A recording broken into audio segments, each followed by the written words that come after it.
Yeah, so this problem, you can solve it with the topic of today, which is Simpson's line, but you don't technically need it.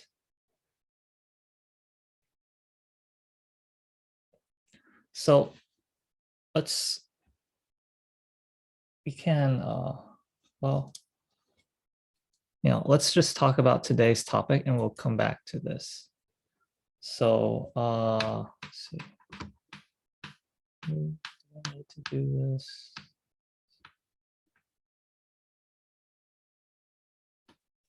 Yeah, so let's just talk about, I guess, well, it wouldn't hurt to talk about the Michel's theorem. So if you have a triangle and you have any 3 points on the, let's say the sides for now, then this, like, let's say it's like A, B, C, X, Y, Z. Then the circumcircles of this triangle, that triangle, and this should be concurrent. So my diagram is a bit bad, but definitely like this circle will also pass through this point. And that's called the Michel point of like X, Y, and Z on ABC or something. And this can work even if the configuration is different. So you could also have the extended lines, for instance. Like if I have, let's say I extend here and here, so ABC. Like I could pick X to be outside, Z to be outside, and let's say Y to be inside the segment of the sides of the triangles. I think it's still the same thing. So, you'll have like, so we look at BZX, this BZX, just like before. We look at AZY, so this one. And we look at CXY, and these 3 circles are concurrent. This time, it's on the extensions of the sides, but they're still concurrent. So let's just prove it in the first case for right now. Yeah, how might we prove that, the 3 circles will be concurrent if we draw them? So basically, we're trying to prove this theorem, Michel's theorem.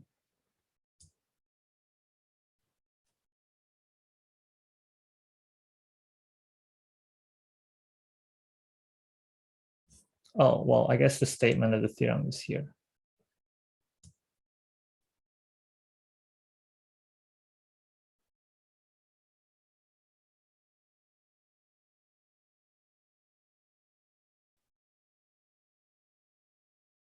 Yeah, any ideas how we can prove this? We don't want to assume it, so what should we remove from our diagram first? So Sonic says angle chase. Yeah, that seems reasonable. Let's just remove, to make things clear, I'm just going to remove the top circle for right now. So we'll have this circle. We'll have this circle. Oops. And we'll have this circle, which, this should pass through that point, but we'll see if it actually does. Maybe you know what? I'll just configure it so it's in the top configuration. So let's draw in, the quadrilaterals that are formed here. So if I call this beta and this is alpha, then what is this angle, I guess?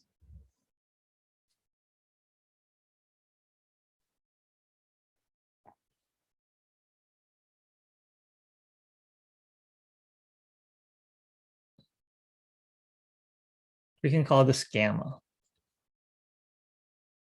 So, we have 2 cyclic quadrilaterals, right? BZPX are cyclic. CXPY are cyclic. So this is just 180 minus beta. And then these two are opposite angles. So this is 180 minus alpha. So that's just basic properties of cyclic quads. Okay. So then, let's work out what the third angle is, right? What is this angle in terms of alpha and beta?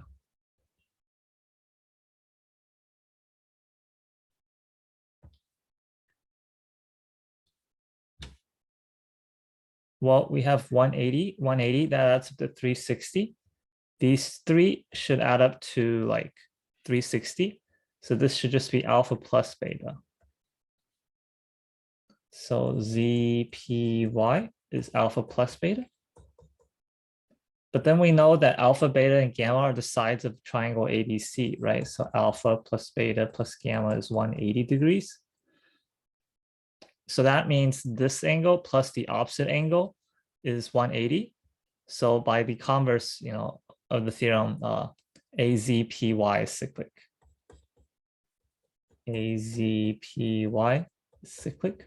So there exists a circle through all three of these points. In other words, P does in fact lie on the circumcircle of AZY. Okay, so if you want, you can try to prove it in this second case where the point P is outside the triangle and some of the points are like outside the triangle on the extensions of the sides, but that's good enough for now.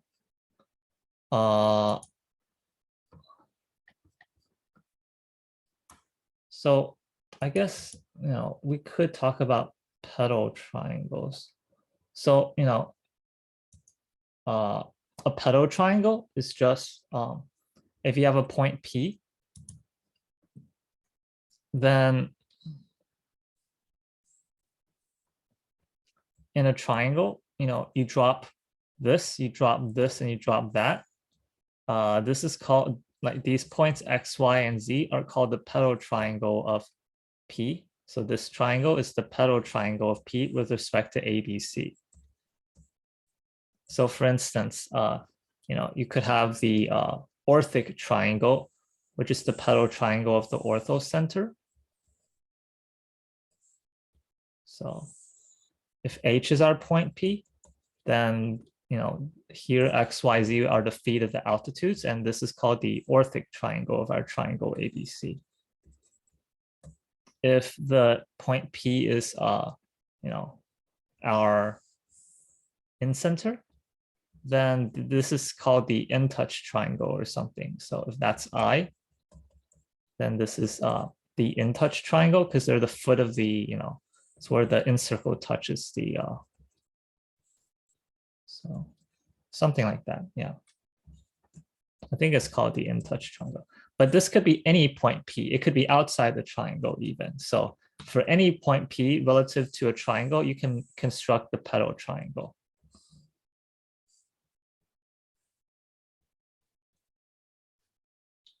So then, there are some theorems about petal triangles, but let's just talk about one in particular.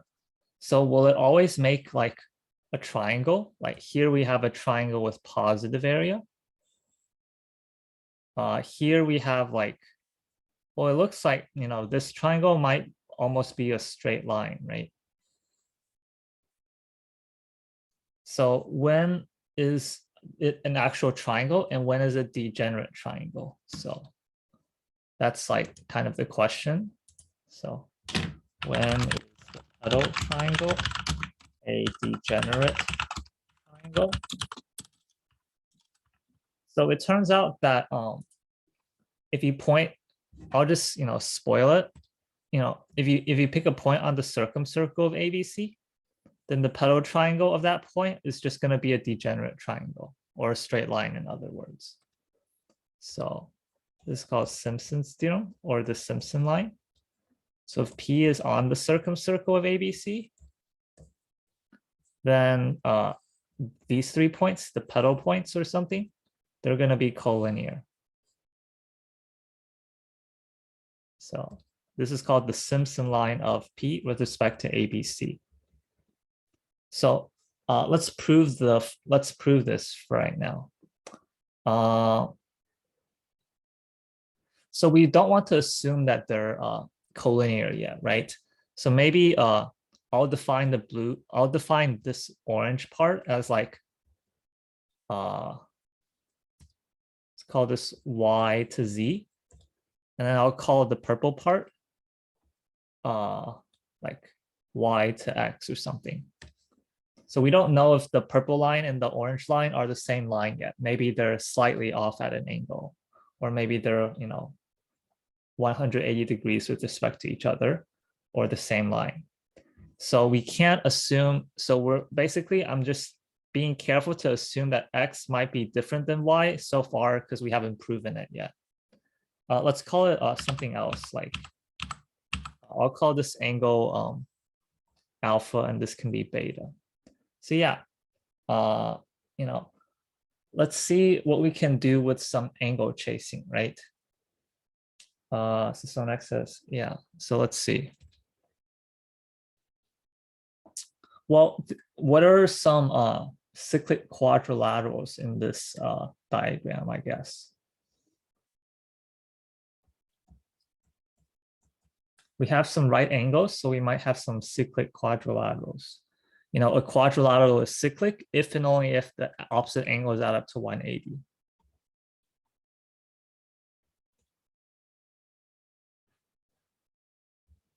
So yeah, can anyone name a cyclic quad in our diagram?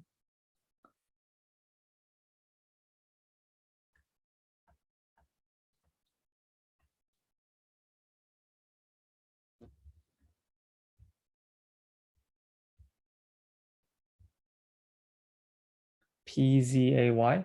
Yeah, this is cyclic because angle Z here is a right angle, and that is also a right angle.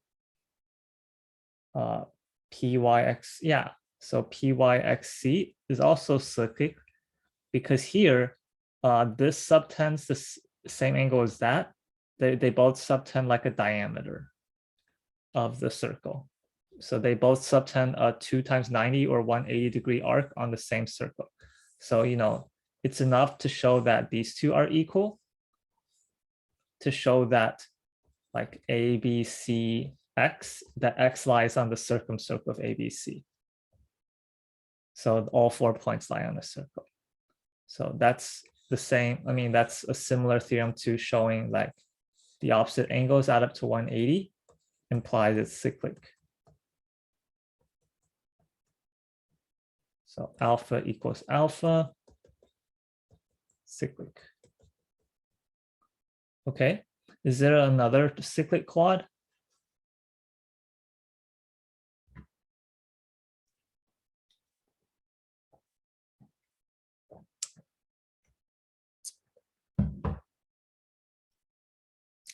Well, let's just kind of look at what we have so far, right? If that's alpha, then we know that this is also alpha using the cyclic quad PZAY.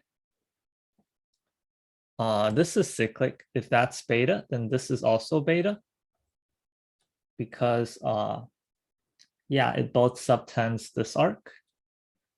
So then how can we prove that alpha equals beta, I guess? So let's see, what's another cyclic quad? Not BAPX. So there's two more cyclic quads. One is obvious by the problem definition. The one that's obvious by the problem is like BAPC, right? So, this point is A, this point is C. So BAPC is definitely cyclic. And then we also have, yeah, so it would be BZPX. So we also have this is a right angle and that's a right angle. So BZPX is cyclic. So yeah, if we have these two cyclic quads, can we prove alpha equals beta here?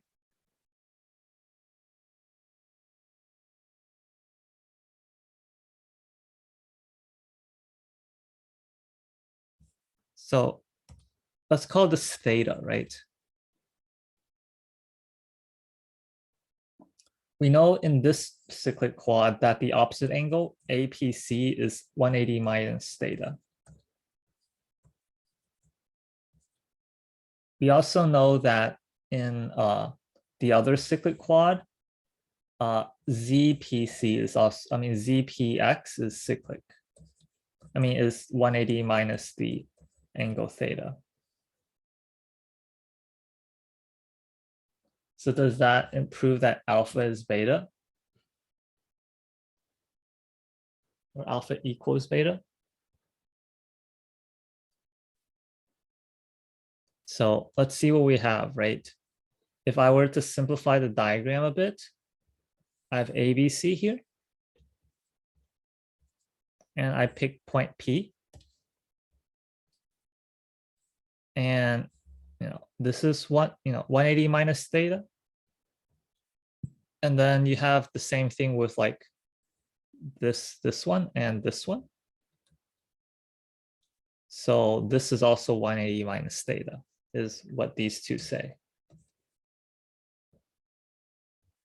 So to go from the green angle to the blue angle, we needed to take off this red angle and then add this red angle, right?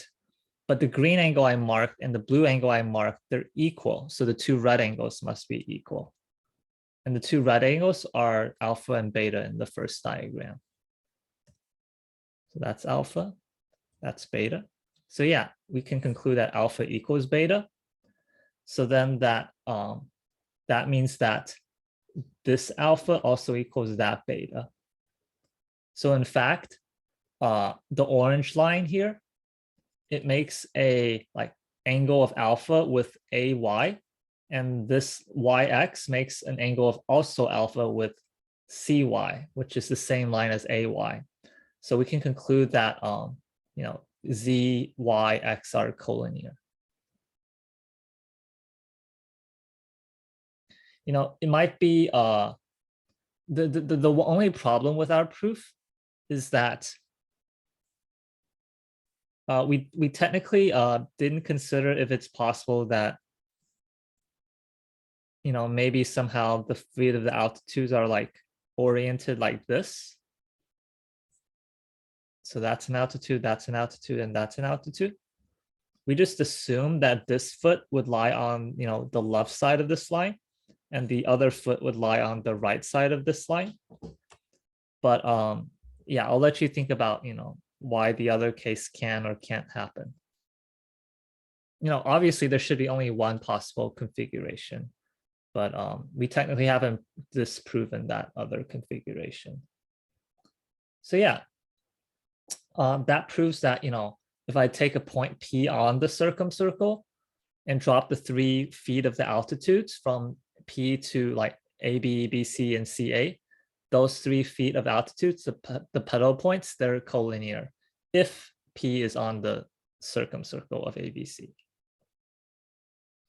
So it turns out that the converse is also true.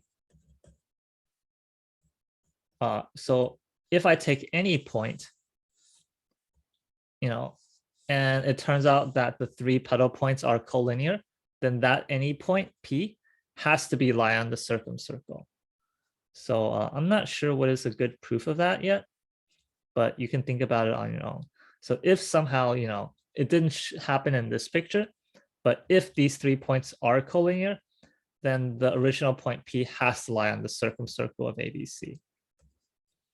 So we'll just skip that for now since I'm not quite sure what is a good proof of it yet.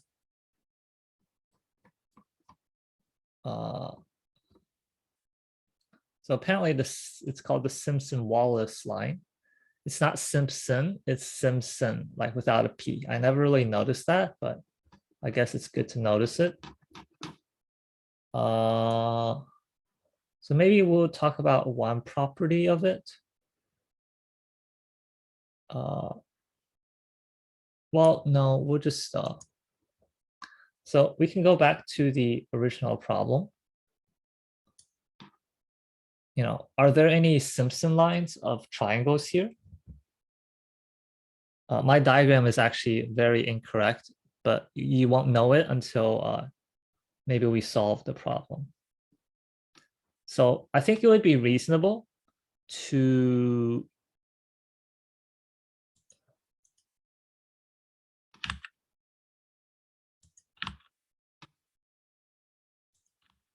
try to solve it without using Simpson's lines first.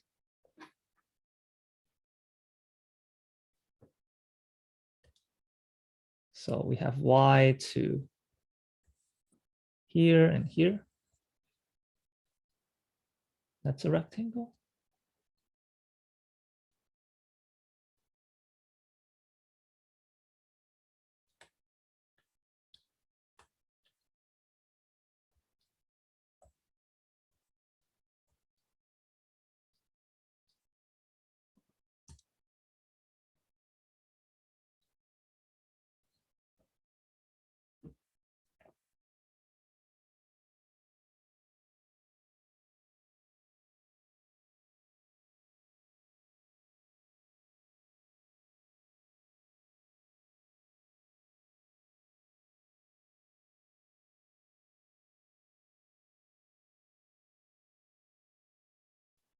So one way we could approach it is we can say, oh, let's just say, that our angles, so maybe drop another altitude from y to AB. Yeah, that would be reasonable. That would definitely be the Simpson line approach. So let me see if I can actually use the circle function and draw a proper circle.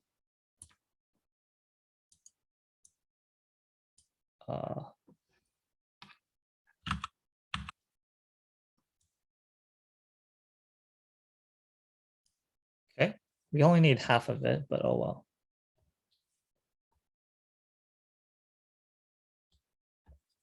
So, if we're thinking along the lines of Simpson lines, so here's X, Y, Z.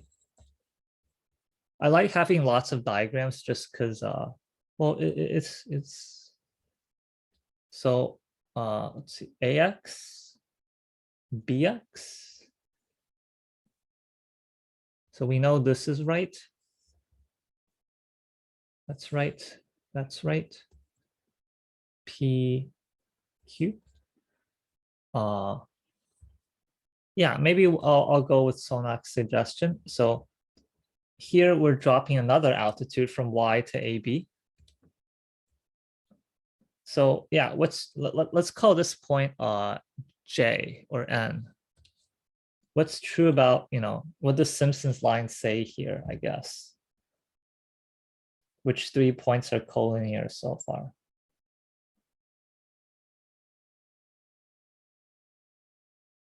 Yeah, Y is on the circumcircle of AXB. So P, Q, and N are collinear. So those should be collinear. And then we'll draw the other half of the diagram, which is, I'll just do it in red. So it said S, R, and then, yeah. So if we did it on the other half of the diagram, do we have another Simpson line? And if so, what? What are 3 collinear points? And which triangle are we taking the Simpson line with respect to?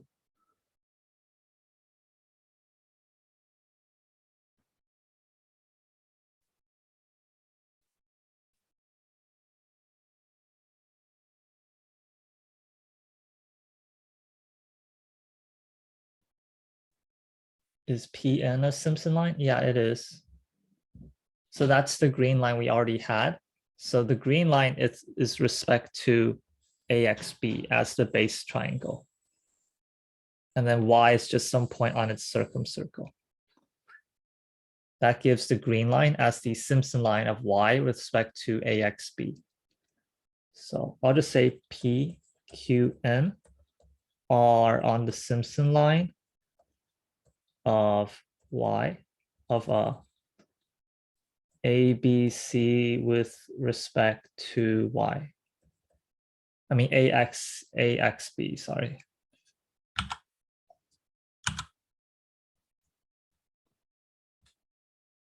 So let's see. So next S is SRN, a Simpson line. Yeah, which triangle are we doing that with respect to? So S, R, and N.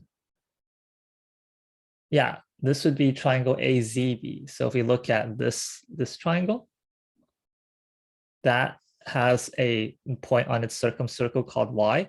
We drop the 3 perpendiculars from Y to the 3 sides of that red triangle at N, R, and S. So these 3 points should be collinear. Aha. So this angle, I mean, the point we called M here is the same as this point N here. So we prove that PQ and RS actually intersect on the diameter AB. So, you know, we can say in our proof that a lemma is like PQ intersect RS is on the set, you know, AB or something. So PQ RS intersect on AB. That's interesting. If you use a compass and ruler to like draw the diagram, you'll also find that this is true if you draw a few accurate diagrams. So prove that the acute angles formed by PQ and RS is half the size of XOZ. So we want to prove that this orange angle. So we want to prove that PNS as a, you know, this is theta. It's supposed to be, you know, XOZ is supposed to be 2 theta. So prove that the 2 lines PQ and RS intersect at an angle theta, and XOZ should be double that. So if then XOZ is double that angle. And O is the center of our triangle. So let's just draw that.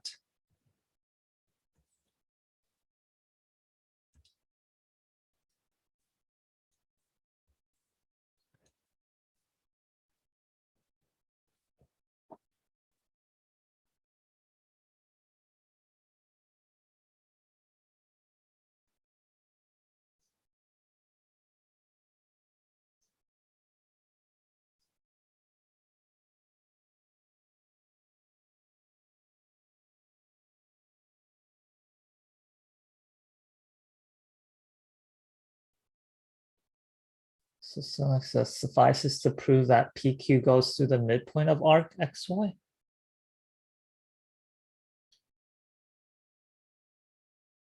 I don't think that's necessarily true.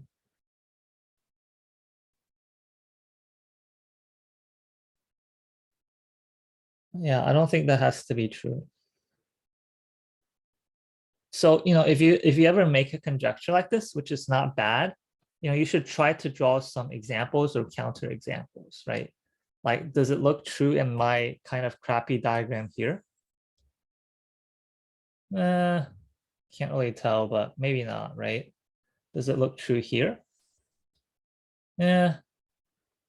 I mean, the thing is,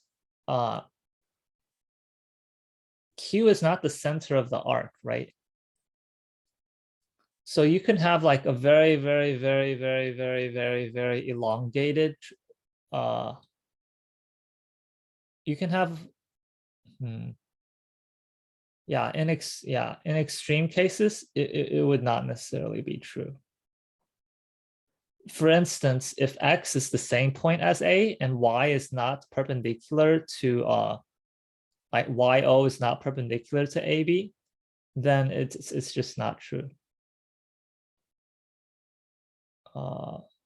Like you can move X closer to A and Y closer to B, and you can try to, you know, like if here is X, A, here is X, here is Y, here is Z, here is B. I think you can kind of see that it probably won't be true in this case. So let's see. So we drop Y to there. We drop Y to there. Yeah, it looks like this is not the midpoint of the whole arc from X to Y. So yeah, it probably isn't true.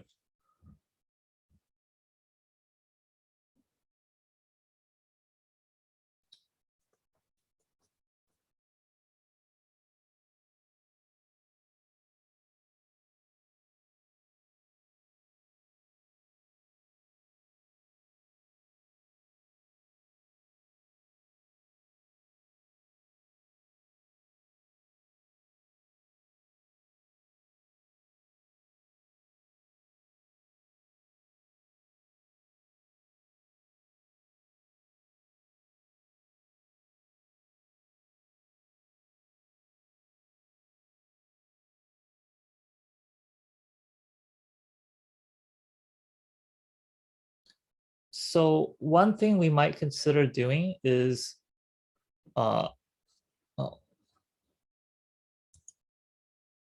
one thing we might consider doing is we might consider saying, oh, the angle that PN makes with AB. So let's just call this angle PN and AB. Maybe this is, we just add two angles, right? First, we need to rotate AB by this angle, alpha, and then by this angle, theta 1. So we add this angle and then plus it with that angle.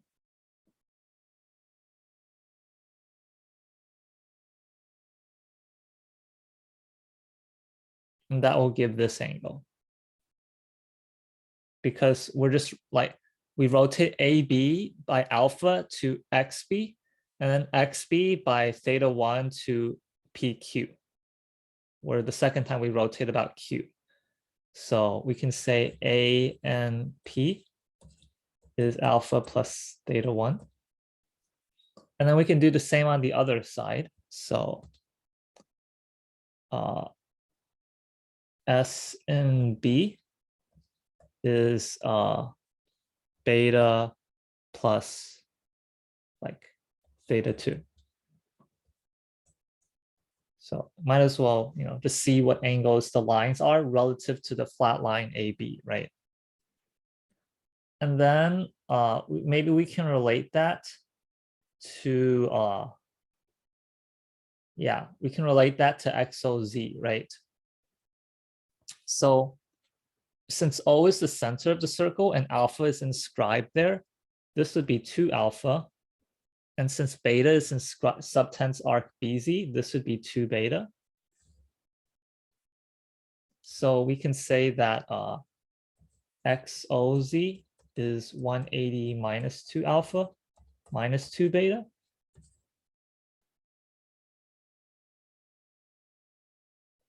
So now,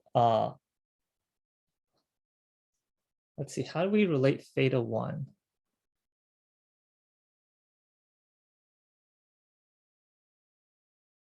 And theta 2?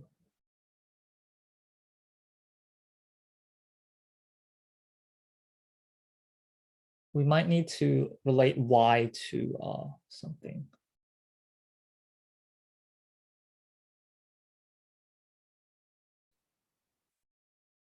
So the goal, theta 1 is XYP. XYP, yeah, that's true. How do I relate XYP? Let's see. And we also need SYZ.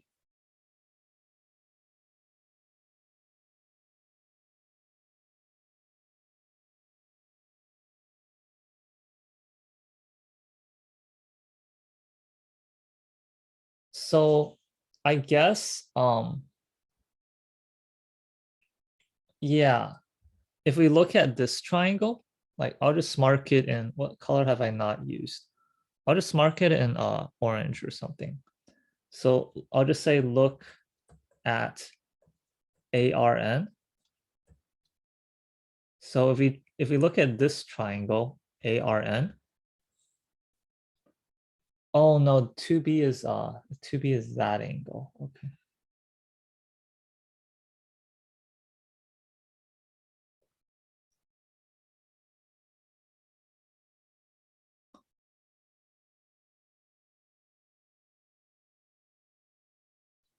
Maybe there's a relationship between theta 1 and theta 2.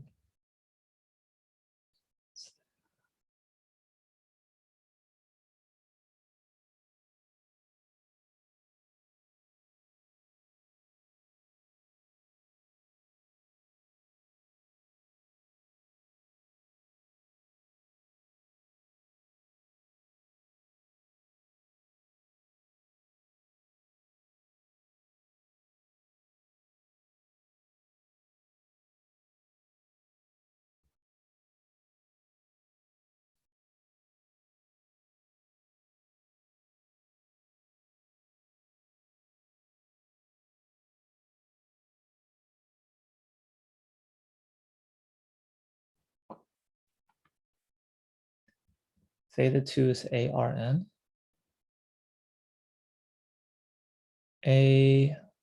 What's R? Oh, R. Yeah, that's true.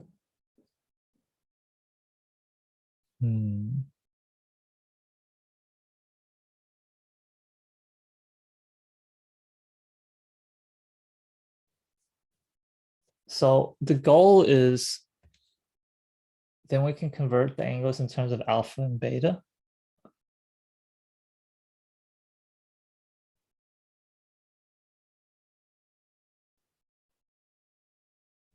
I'm not sure I see how. The 2 beta here, it refers to that angle, like from the central angle. That's 2 beta. So let's take a look at our goal. The goal is that P and S is half that. Is half of the 180 minus the 2 alpha minus the 2 beta. So X, Y, and Z, they're like independent points on the diameter, the semicircle AB. So there should be a way to relate them though.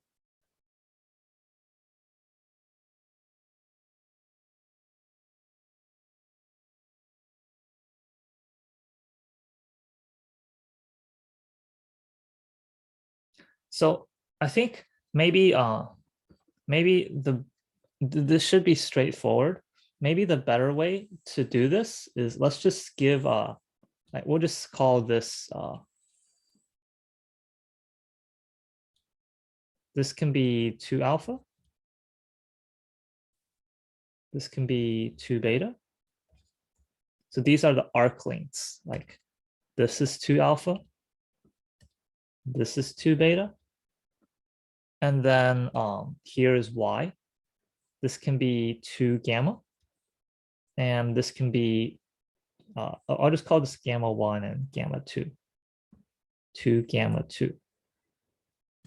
So X, Y. I think this would be easiest. B, A.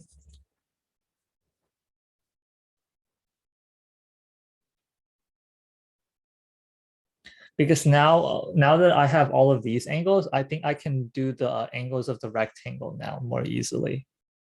So if I drop the altitudes here,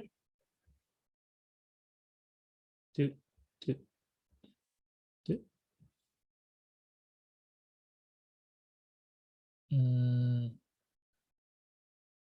So we had this line,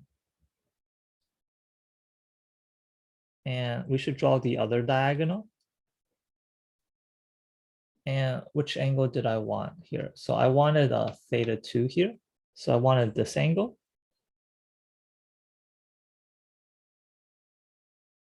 Which is the same as that angle.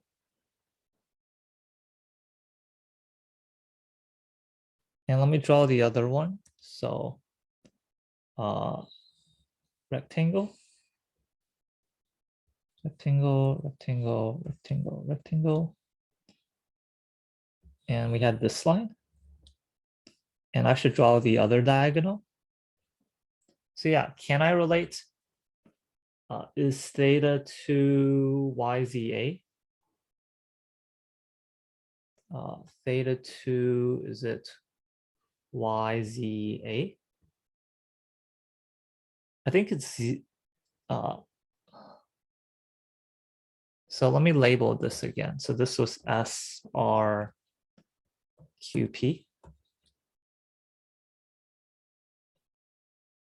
Theta 2 is arc. So Sonex is theta 2 arc AY over 2.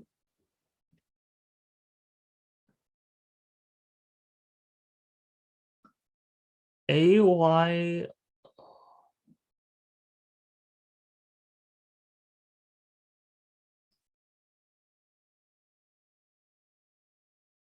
okay, yeah. Yeah, so that's fine. So this angle equals that angle because YRZS is a rectangle. And that would, this angle, so yeah, I call this theta 2. And both of those black angles are theta 2. So theta 2 is 1/2 of arc AY, yeah. So that would be alpha plus my gamma 1 here. Okay, that seems good. Yeah, that's what I was seeing earlier, but then I didn't see it again. So then this is theta 1 because this was theta 1. So theta 1 is going to be half of arc. It subtends arc YB. So it's that arc times 1/2, which should be gamma 2 plus beta.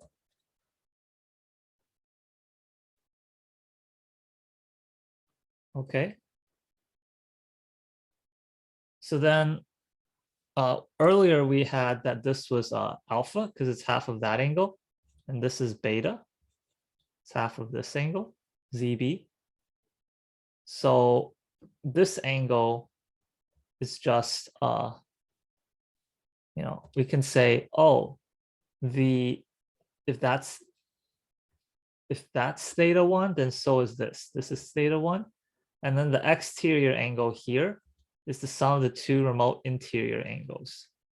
So what did I call this? N? So PNA is alpha plus theta 1, which is alpha plus that is alpha plus gamma 2 plus beta.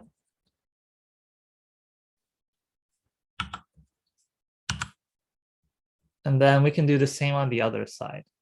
So on the other side, this angle is, so that's theta 2, is beta plus theta 2. So beta plus theta 2 is beta plus alpha plus gamma 1. And that's beta plus theta 2 S and B. So S and B. So now we have all of the we have the angles, like we have P and S is just 180 minus the sum of those, right? So we can say angle P and S is 180 minus beta plus alpha plus gamma 1 minus alpha plus beta plus gamma 2.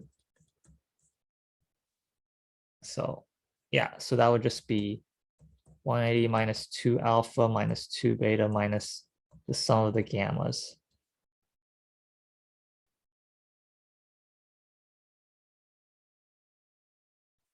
So that's P and S, and we needed to compare it to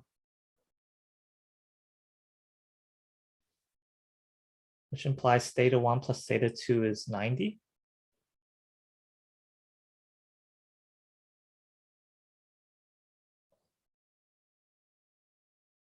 I'm not sure why that would be true. Because, you're talking about theta 1. Yeah, theta 1 plus theta 2. So theta 1, hang on.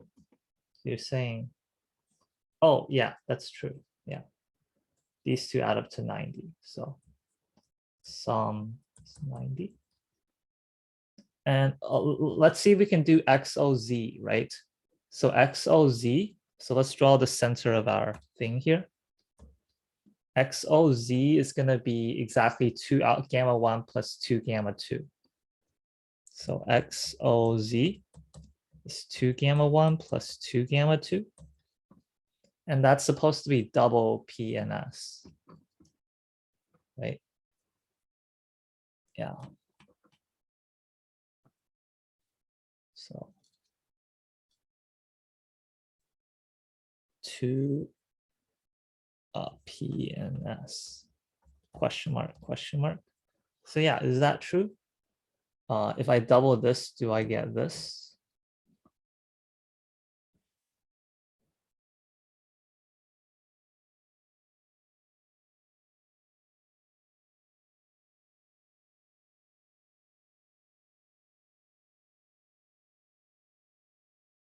So one thing that was true was alpha plus beta plus gamma 1 plus gamma 2 is 90.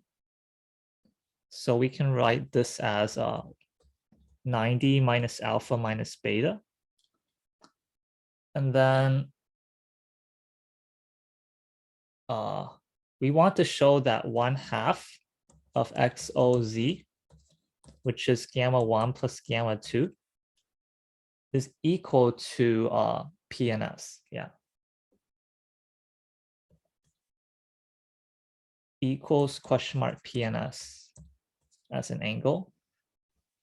But that's true because if I add, so if I set this equal to this will make a true statement. This just gives the sum of the 4 variables, alpha, beta, gamma 1, and gamma 2, to be 90 degrees, which is clear from the diagram because we had 2 alpha plus 2 beta plus 2 gamma 1 plus 2 gamma 2 equal the whole arc of AB as a semicircle. So yeah, it looks to be true.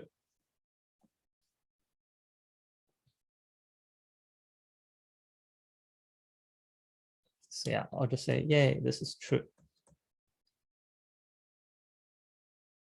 So yeah, I think we actually didn't even need to prove that N lied on AB.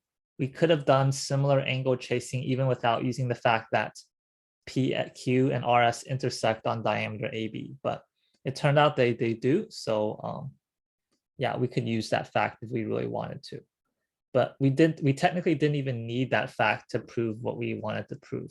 Like we could have just gone from the first diagram and it would have also been true. Like even if we weren't able to prove that these 2 green lines intersected on the diameter, we could still prove the result. So yeah, this was USAMO 2010 number 1. So yeah, it's good that we were able to do it. I guess the most straightforward thing was just to label all 4 angles and just kind of like say that they added up to 180 degrees. Well, I called it 2 times so that each, but yeah, same thing. And then you can go from there with some angle chasing and it's straightforward. So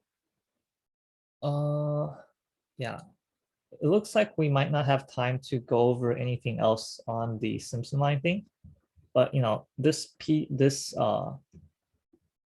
PowerPoint that I found online, it has some nice properties about Simpson lines, which I'll send in the email in after this class.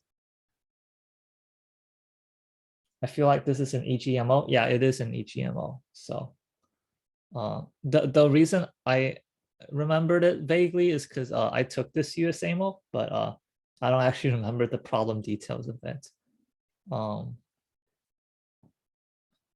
Yeah, this is the only USAMO where I have some vague memories of the problems because I sat through 4.5 hours of school taking it on 2 days.